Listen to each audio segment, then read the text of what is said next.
ଆଷାଢ଼ ମାସ ଶୁକ୍ଳ ଦ୍ୱିତୀୟା ତିଥିରେ ରଥଯାତ୍ରା ଅନୁଷ୍ଠିତ ହୁଏ। ଏହି ଦିନ ପୂର୍ବାହ୍ନରେ ଶ୍ରୀମନ୍ଦିରରୁ ତିନି ଠାକୁର ସେବକମାନଙ୍କ ଦ୍ୱାରା ବିଶେଷ ରୀତିରେ ରଥ ଉପରକୁ ଆସିଥାନ୍ତି। ବିଶାଳକାୟ ମୂର୍ତ୍ତିମାନଙ୍କୁ ଧୀର ଗତିରେ ଡିଆଇ ଡିଆଇ ଦଇତାପତିମାନେ ରଥକୁ ଆଣିଥାନ୍ତି। ଏହାକୁ ପହଣ୍ଡି ବିଜେ କୁହନ୍ତି। ଏହି ଅପୂର୍ବ ଉତ୍ସବ ଦର୍ଶନ କରିବା ପାଇଁ ହଜାର ହଜାର ଲୋକ ଆସିଥାନ୍ତି। ଏହି ଉତ୍ସବ ମଧ୍ୟରେ ପ୍ରଥମେ ସୁଦର୍ଶନ ସୁଭଦ୍ରାଙ୍କ ରଥରେ ବିଜେ କରିଥାନ୍ତି।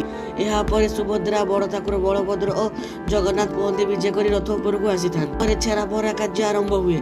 ଜଗନ୍ନାଥଙ୍କର ପ୍ରଥମ ସେବକ ଓଡ଼ିଆ ମାନଙ୍କର ଭକ୍ତି ଭାଜନ ଠାକୁର ରାଜା ସସମ୍ମାନରେ ଉପସ୍ଥିତ ହୋଇ ରଥରେ ଛେରା ପହଁରା କରନ୍ତି। ଛେରା ପହଁରା ବିଧି ସରିବା ପରେ ରଥ ଟଣା ଆରମ୍ଭ ହୁଏ।